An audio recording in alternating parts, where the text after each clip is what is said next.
and DeAndre Jordan. Reports say Porzingis questioned the direction of the team. The two sides met yesterday, and then the Knicks felt that he wanted out of New York. Porzingis is the marquee name in the deal, but he's been out all season after tearing his ACL last year. Shannon, who got the better end of this trade? Well, we're going to have to wait till the summer of 2019 before we find out. Because what the Knicks did by getting Porzingis and getting Hardaway and Courtney Lee out of there, they've created over $70 million in cap space. Now, if you land KD, you land Kyrie, or you get a Kawhi, clearly they won the deal. There's no question about that. And then you think that if they can land the #1 draft pick, maybe they swing that and says, okay, Pelicans, what about this for AD? Now you're really in the money. But for me, it's become abundantly clear that Porzingis didn't want to be there, Skip. His brother, from what I'm hearing, is that his brother and Kristoff was making it very, very difficult about what they wanted, what they weren't going to do, and what they were going to do. So I thought the Knicks was absolutely right to move on. Because you're not, first of all, dude, you're 7'3", and you're coming off an ACL injury. We don't really have a whole lot of literature, Skip. Guys this tall having this type of injury and coming back and being productive. So normally when guys start having knee injuries, he's a tall, skinny kid. Yep. I believe he's more susceptible for having a reoccurring injury. So the Knicks, I think the Knicks, if they can get Kevin Durant, get one. I'm not saying both now. You get sweepstakes if you get both of them, Kyrie, KD, or Jimmy Butler, or Kawhi, somebody like that. You get two guys, you hit sweepstakes. You get one, you won the deal. But you see what happened, Skip? DeAndre Jordan wasn't causing no fuss. He didn't want to get traded. See, teams will do what we say is in the best interest of the team. But AD is saying, I want to do in the best interest of Team AD. Yep. And everybody got a problem with that. Team clutch, right? Yeah. Take over. We're about to take over the game. You know, I can't believe I'm saying this, but I just have a gut feeling after I slept on this that the New York Knicks finally did something really right yesterday. They made a bold move, because it was bold. Because it was almost a knee-jerk bold move of he went in yesterday morning and they just said, you know what, this is just going nowhere. The brother's the agent. Sure. Doesn't feel right. They don't like how he's rehabbing, how conscientious he's been about trying to get back. The deal's been on the table probably for a while, and they just called Mark Cuban and just said, hey, done. You can have him for what we talked about. And again, do I like Porzingis and Doncic together? Because Doncic wants to play point, and those two pick and rolling because they like each other, they know each other. Great. Hey, they will wreak some havoc. But here's my thought on Porzingis. I've never been quite sold on him as a superstar. Star, I give you. I agree. Superstar. Is he that guy? Does he have that cold-blooded assassin in him?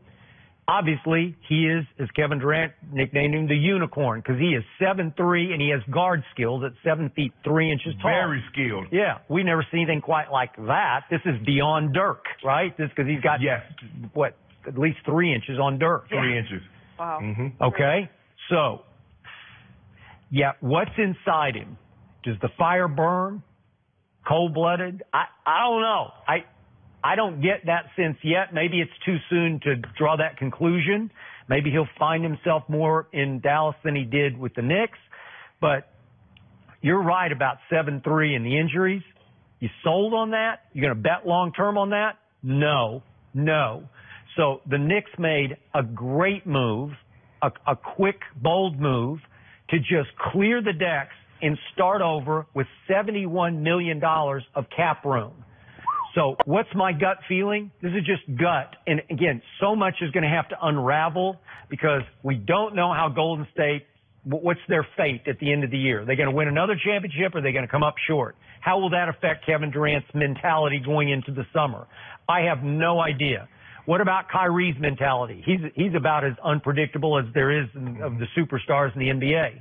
But my gut feeling is, having talked to people who know Kevin, he does have it deep in his heart that he'd like to play in the Big Apple in the Mecca in Madison Yes. Square Garden. So would that surprise me? No. And Skip, for me, I believe it's more likely if they win the championship, Kevin Durant leaves. All right, that well could be. I don't know how to factor that into his psyche, but you could be right about that. You're probably right. If they lose, he might think I got unfinished business here. I got unfinished business here. But I am not discounting what happened between him and Draymond. It's still on the, I'm saying back burner. It might even be on the front burner still. But Skip, for me, for the Knicks to make a move like this, no matter what you and I think of Porzingis, he was their franchise player, and he was coming off a very significant injury. But for them to make this move so quickly, they've got to know something we don't. Maybe. They've been told something. Yeah. No, you could be right. So that brings us to the second superstar slot that's open.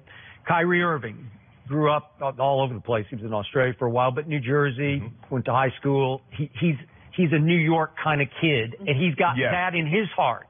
So would he like to play the Mecca, play the Garden? Sure he would.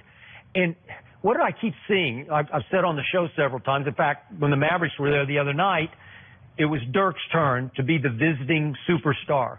And Madison Square Garden, ironically, is still a destination for stars, but they're always playing for the other team, for the visiting team, right? But everybody wants to play their best in Madison Square Garden, right? And Skip, the thing is that the fans want their own superstar. Yeah. You see how they treat the opposing team superstar? Yeah. So imagine if they have one for their own, the kind of ovation that they would receive on a nightly basis if they had a Kyrie, if they had a KD to cheer on, as opposed to having LeBron or having KD or Steph come into their building and light them up, to have their own guy lighting up the opposing team. Okay. And I remain a big fan of David Fizdale. I know the Knicks have just been awful of late, but that's not all bad because they are now obviously right in the running for Zion with the first overall pick. So David Fizdale, to me, as he proved as an assistant to Spoelstra in Miami, LeBron and Dwayne Wade loved him. He was kind of their go-to guy. He was the guy they wanted to commiserate with and talk with, and the deep strategy guy. And kind of their big brother figure was Fizdale. So he's a magnet for these guys. They're going to want to play there. It's not like they have some coach that nobody likes and he's on the outs with management or whatever. This works. This is good. This feels like now it is a Mecca destination with David Fizdale as the head coach. And let's say what if they landed Kevin Durant and Kyrie, which I don't think is pie in the sky. And then what if they land the first overall pick and they got Zion? Those three? Hold on. Okay, you make a very interesting point. Let's just say, for the sake of argument, for this discussion, they get Kyrie and they get KD in free agency, and they have the #1 ping pong ball. Are you willing to trade that and say, okay, let me have AD or Jimmy or Kawhi or okay? I mean, what would you do with it? I would take Zion. I've seen enough. And Steve Kerr already went LeBron with Zion, and obviously they're very different basketball players. Right. But just an explosion, what does he weigh? 3-something? I don't know. 285. 285. I thought he was a little over 3. He looks sometimes like he's a little over 3. He's the second. If he was in the NBA, he'd be the second heaviest behind Boban. Okay. Well, I'm taking that guy. And I'm pairing him up with the two superstars, or with the three of them, and all of a sudden, you are back on the map. I think. What about if the Pelicans don't move Anthony Davis before the trade deadline? Well, again, he has one more year. And the Pelicans says, okay, give me Zion, give me your future #1 pick and another player. Okay, but are you going to trade Zion Williamson for a rental of AD for a year? I'm not. Interesting. Oh, you might get him there. You know, everybody thought Paul George was going to be a rental. Maybe. I mean, maybe in this scenario, it's not like New York. It's not like New York is Cleveland or Sacramento. Wait, I thought you were Team LeBron. Are you undercutting your own plan? Skip, I'm just playing devil's advocate. Well, that's devils right there. That's okay. bad. Well, how about I just be an advocate? Pelicans, you go ahead and trade Anthony Davis to the Lakers. Yeah, I was going to say, don't put these ideas out, Shannon. Be careful. No, I mean, you're going to burn your bridge. Whew. I mean, LeBron's not going to return your phone call. The way you're talking. I want the Lakers to get AD really, really bad. But I just do not believe that the Pelicans want to deal with the Lakers because of how AD has handled this situation, making it publicly, even though he told him in private he would not re-sign and he wanted to go to L.A. Okay, maybe. But for once, since like 1970, the Knicks finally made a great, bold move. Way to go. But it's only going to be, it's only a great move. I just got a gut get feeling. one. I got a gut feeling they're going to land 2.